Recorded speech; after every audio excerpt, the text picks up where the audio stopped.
Hi అందరికీ. ఈరోజు మనం సంఘం గురించి మన ఆలోచనా విధానాన్ని పూర్తిగా మార్చేసే ఒక పవర్ఫుల్ టాపిక్ గురించి మాట్లాడుకుందాం. అసలు సంఘం అంటే ఏంటి?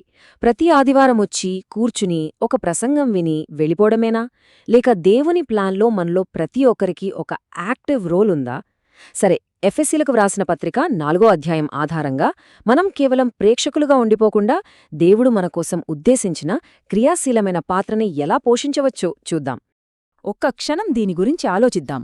చాలా సంఘాల్లో మనకేం కనిపిస్తుంది? ఒక పాస్టర్ గారు లేదా ఒక నాయకుడు మొత్తం పరిచర్య చేస్తుంటే వందలాది మంది ప్రజలు సైలెంట్గా కూర్చుని చూస్తుంటారు. ఇది మీకెలా అనిపిస్తుంది? అచ్చం ఒక ఫుట్బాల్ మ్యాచ్ చూస్తున్నట్టు లేదా? కొంతమంది మాత్రమే ఆడుతుంటే మిగిలిన వాళ్లంతా కేవలం ప్రేక్షకులుగా ఉండిపోతారు. కాని సంఘం కోసం క్రీస్తు ప్లాన్ నిజంగా ఇదేనా? ఇక్కడ చూడండి, ఈ స్లైడ్లో మనకు రెండు వేర్వేరు మోడల్స్ కనిపిస్తున్నాయి. ఎడమవైపున ఉన్నది మనకు బాగా తెలిసిన వన్ మ్యాన్ షో మోడల్. ఇక్కడ మొత్తం ఫోకస్ నాయకుడిమీదే ఉంటుంది. కాని కుడివైపున ఉన్న బైబిల్ మోడల్ చూడండి, ఇది కంప్లీట్గా డిఫరెంట్. ఇక్కడ నాయకుడి పని పర్ఫామ్ చేయడం కాదు, ప్రజల్ని పరిచర్య కోసం సిద్ధం చేయడం. అంటే ఆటగాళ్లను తయారు చేయడం, ప్రేక్షకులను కాదు. సరే, మరి ఈ మార్పు రావాలంటే దీనికి ఆధారం ఎక్కడుంది? ఇదెవరో కొత్తగా కనిపెట్టిన ఐడియా కాదు. దీనికి పునాది వేసింది స్వయంగా యేసుక్రీస్తే. ఆయన తన సంఘం ఆరోగ్యంగా, బలంగా ఎదగడానికి ఒక క్లియర్ స్ట్రక్చర్ ఇచ్చారు. అదేంటో మనకు ఎఫెసీలకు వ్రాసిన పత్రిక 4వ అధ్యాయంలో చాలా స్పష్టంగా వివరించబడింది. ఈ వాక్యం చాలా చాలా ముఖ్యం. ఇక్కడ నియమించెను లేదా ఇంకో మాటలో చెప్పాలంటే బహుమతిగా ఇచ్చెను అనే పదం గమనించండి. ఈ 5 రకాల పరిచారకులు మనుషులెన్నుకున్న పదవులు కాదు, వాళ్లు స్వయంగా క్రీస్తు తన సంఘానికిచ్చిన గిఫ్ట్స్. ఆయన వీటిని ఎందుకిచ్చారంటే సంఘం జస్ట్ అలా ఉండిపోవడానికి కాదు, దానిలో ఉన్న ప్రతి ఒక్కరూ యాక్టివ్గా పనిచేస్తూ ఆరోగ్యంగా పెరగాలన్నదే ఆయన ఉద్దేశ్యం. సరే, ఈ 5 గిఫ్ట్స్ ఏంటో క్లుప్తంగా చూసేద్దాం. అపొస్తలులు, వీళ్ళు సంఘానికి ఒక డైరెక్షన్ చూపిస్తారు, దేవుని పనిని కొత్త ప్రదేశాల్లో ప్రారంభిస్తారు. ప్రవక్తలు, దేవుని హృదయాన్ని, ఆయన స్వరాన్ని సంఘానికి వినిపిస్తారు. సువార్తికులు, లోకంలోకి వెళ్లి క్రీస్తు ప్రేమను పంచుకుంటారు. కాపరులు, సంఘాన్ని ఒక ఫ్యామిలీలా కేరింగ్గా చూసుకుంటారు. ఇక ఉపదేశకులు, వీళ్ళు ప్రజలను దేవుని వాక్యంలో స్ట్రాంగ్గా నిలబెడతారు. సరే, క్రీస్తు ఈ 5 రకాల నాయకుల్ని సంఘానికి గిఫ్ట్స్గా ఇచ్చారు, బాగుంది. మరి వాళ్ల అసలు పనేంటి? వాళ్ల మెయిన్ రెస్పాన్సిబిలిటీ ఏంటి? కేవలం ప్రసంగాలివ్వడమేనా? ప్రోగ్రామ్స్ నడపడమేనా?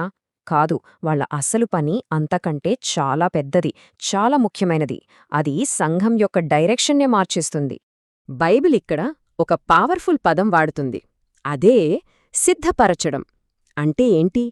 ఊహించుకోండి, ఒక సైనికుణ్ణి యుద్ధానికి ఎలాగైతే రెడీ చేస్తారో అన్ని ఆయుధాలిచ్చి, ట్రైనింగ్ ఇచ్చి, అచ్చం అలాగే నాయకుల పని ఏంటంటే విశ్వాసులకు స్పిరిచువల్ టూల్స్ ఇచ్చి వాటిని ఎలా వాడాలో నేర్పించి దేవుని సేవ కోసం వాళ్లను యాక్టివేట్ చేయడం.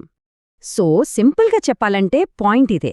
ఈ మొత్తం ప్రాసెస్ యొక్క ఫైనల్ గోల్ చాలా క్లియర్. ప్రజల్ని ఆదివారం కుర్చీల్లో కూర్చోబెట్టడం కాదు, వాళ్లను వారమంతా దేవుని రాజ్యంలో యాక్టివ్గా పనిచేసే సేవకులుగా మార్చటం. ఓకే, ఇప్పటిదాకా మనం నాయకుల గురించి మాట్లాడుకున్నాం. ఇప్పుడు మన ఫోకస్ షిఫ్ట్ చేద్దాం సంఘంలో ఉన్న ప్రతి ఒక్కరి వైపు. ఈ దేవుని ప్లాన్లో కామన్ బిలీవర్ అని మనం అనుకునేవాళ్ల పాత్ర ఏంటి? ఇక్కడే అసలైన మ్యాటర్, అసలైన విప్లవాత్మకమైన ఆలోచన ఉంది. ఈ మాట వినండి, ఇది ఎంత పవర్ఫుల్ అంటే దేవుని దృష్టిలో ప్రేక్షకులు అనే కేటగిరీనే లేదు. ప్రతి విశ్వాసీ ఒక పరిచారకుడే. ప్రతి ఒక్కరికి ఓ పిలుపుంది, ఓ పర్పస్ ఉంది.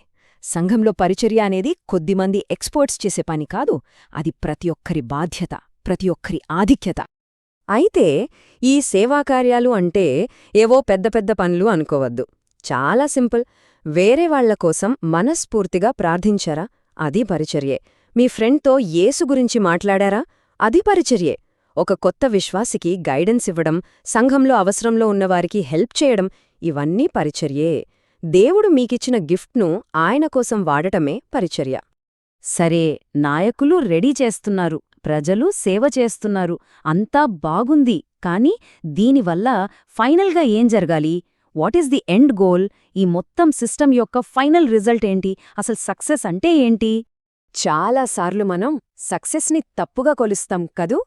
మన చర్చి ఎంత పెద్దది, ఎంతమంది వస్తున్నారు, ఎన్ని ప్రోగ్రామ్స్ చేస్తున్నాం అని లెక్కలేస్తాం. కాని దేవుని లెక్క అది కాదు.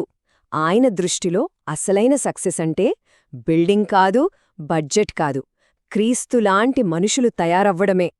ఈ మోడల్ గనక సరిగ్గా పనిచేస్తే దేవుడు కోరుకునే 3 అద్భుతమైన విషయాలు జరుగుతాయి.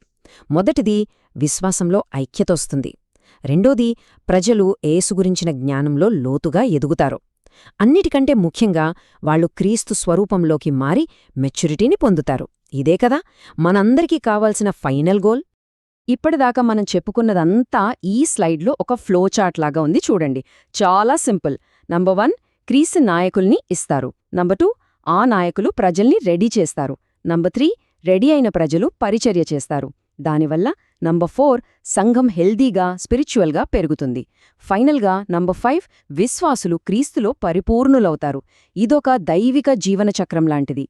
ఫైనల్గా మనం గుర్తుపెట్టుకోవాల్సిన ఒకే ఒక్క నిజం ఇదే: ఒక సంఘం యొక్క ఆరోగ్యం అక్కడ ఎంతమంది ఉన్నారనే నంబర్ని బట్టి కాదు, ఎంతమంది శిష్యులుగా మారి ఇతరులను శిష్యులుగా తయారుచేస్తున్నారనే దాన్ని బట్టి ఉంటుంది. ప్రతి ఒక్కరూ తమ పాత్రను గుర్తించి పనిచేసినప్పుడే సంఘం నిజంగా ప్రకాశిస్తుంది. ఈ విశ్లేషణను ముగించే ముందు మనమందరం మనల్ని మనం వేసుకోవాల్సిన ఒకే ఒక్క ప్రశ్న ఇది: మన సంఘాల్లో, మన జీవితాల్లో మనం కేవలం కూర్చుని చూస్తున్నామా, లేక దేవుడిచ్చిన పిలుపునందుకుని సిద్ధపరచబడి ఆయన సేవలో యాక్టివ్గా పాల్గొంటున్నామా? దీని గురించి ఆలోచిద్దాం.